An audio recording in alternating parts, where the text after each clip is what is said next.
ಈ ಶನಿಯ ದೋಷಗಳು, ಶನಿಯಿಂದ ಬರ್ತಕ್ಕಂತಹ ದೋಷಗಳು ಎರಡು.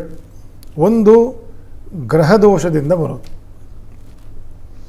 ಎರಡನೇದು ನಮ್ಮದೇ ಆಗಿರ್ತಕ್ಕಂಥ ಜನ್ಮಾಂತರ ಕರ್ಮದೋಷದಿಂದ ಬರ್ತಕ್ಕಂಥದ್ದು. ಎರಡಕ್ಕೂ ಅವನು ಏಳಿಗೆ ಕೊಡ್ತಕ್ಕಂಥವು. ಒಂದು ನಮಗೆ ಗ್ರಹ ದೋಷ, ಅದಕ್ಕೆ ಗ್ರಹಶಾಂತಿಯಿಂದ ಒಳ್ಳೆಯದಾಗ್ತದೆ. ನರಸಿಂಹದೇವರಿಗೆ ಪ್ರದಕ್ಷಿಣೆ ನಮಸ್ಕಾರ, ಗ್ರಹಶಾಂತಿ, ಕಳಶ ಪೂಜೆ, ಹೋಮ ಮಾಡಲಿಕ್ಕೆ ಆಗಲಿಲ್ಲ, ಬರೀ ಗ್ರಹಶಾಂತಿಯ ಕಳಶ ಪೂಜೆಯನ್ನು ಮಾಡಿ ಜಪ ಮಾಡಿ ಅದನ್ನು ದಾನ ಕೊಡ್ತಕ್ಕಂಥದ್ದು.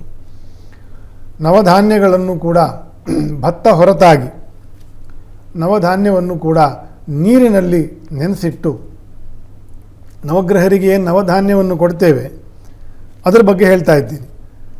ಅದಕ್ಕೊಂದು ಸ್ವಲ್ಪ ಬಾಳೆಹಣ್ಣನ್ನು ಮಿಕ್ಸ್ ಮಾಡಿ ಗೋವಿಗೆ ಗ್ರಾಸವನ್ನು ಕೊಡುವುದರಿಂದಲೂ ಕೂಡ ಈ ಗ್ರಹಶಾಂತಿ ಅಥವಾ ಸಾಡೆ ಸಾತಿ ದೋಷವು ಪರಿಹಾರ ಆಗ್ತದೆ. ವಿಶೇಷವಾಗಿ ಒಂದು ರಹಸ್ಯ ಏನು ಅಂತಂದರೆ, ಇವನು ಕರ್ಮಾಧಿಪತಿ ಶನಿ, ಎಲ್ಲರ ಕರ್ಮವನ್ನು ನಿರ್ಣಯ ಮಾಡ್ತಕ್ಕಂಥವು. ತ್ರಿಮೂರ್ತಿಗಳಲ್ಲಿ ವಿಷ್ಣುವು ಎಲ್ಲ ಕರ್ಮವನ್ನು ನಿಯಾಮನ ಮಾಡ್ತಕ್ಕಂಥವನು, ಅಂದರೆ ಸ್ಥಿತಿಕಾರಕ, ಮೇಂಟೆನೆನ್ಸ್. ಸೊ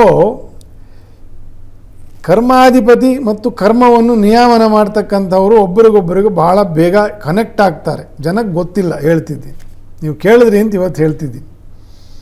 ಯಾರು ವಿಷ್ಣು ಆರಾಧನೆಯನ್ನು ಹೆಚ್ಚು ಮಾಡ್ತಾರೋ, ಹರೇ ಕೃಷ್ಣ ಮಂತ್ರ ಇರಬಹುದು, ರಾಮ ತಾರಕ ಮಂತ್ರ ಇರಬಹುದು, ವಿಜಯ ಮಹಾಮಂತ್ರ ಇರಬಹುದು, ನಾರಾಯಣ ಮಹಾಮಂತ್ರ ಇರಬಹುದು, ಶ್ರೀನಿವಾಸನ ಮೆಟ್ಟಿಲು ಸೇವೆ ಇರಬಹುದು, ರಾಘವೇಂದ್ರ ಸ್ವಾಮಿಗಳಿಗೆ ಹೆಜ್ಜೆ ನಮಸ್ಕಾರ ಇರಬಹುದು, ಅಥವಾ ಉರುಳು ಸೇವೆ ಇರಬಹುದು.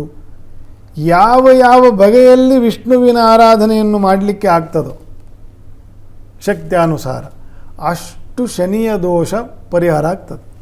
ಯಾಕಂದರೆ ಒಬ್ಬನು ಕರ್ಮಾಧಿಪತಿ, ಇನ್ನೊಂದು ಕರ್ಮಗಳಿಗೆ ಅಧಿಪತಿ, ನಿಯಾಮನ ಮಾಡೋದು ವಿಷ್ಣು. ಗ್ರಹರಲ್ಲಿ ಕರ್ಮಕ್ಕೆ ಕಾರಕನು ಶನಿ. ಮತ್ತು ನರಸಿಂಹ ಪುರಾಣದಲ್ಲಿ ಶನಿಯೇ ಈ ಮಾತನ್ನು ಹೇಳಿರ್ತಕ್ಕಂಥದ್ದು. ನರಸಿಂಹದೇವರನ್ನು ನಾನು ನಿನ್ನನ್ನು ಕೊಂಡಾಡಿರ್ತಕ್ಕಂತಹ ಹಾಗೆ ಯಾರ್ಯಾರು ನಿನ್ನನ್ನು ಸೇವೆ ಮಾಡ್ತಾರೋ ಅವರಿಗೆ ನನ್ನ ದೋಷ ಬರದೇ ಇರುವಂತೆ ನೀನು ಅನುಗ್ರಹ ಮಾಡಬೇಕು ಅಂತ ಹೇಳಿರೋದು ಕೂಡ ಇಲ್ಲಿ ಸಮನ್ವಯ ಆಗುತ್ತೆ ಅಂತ.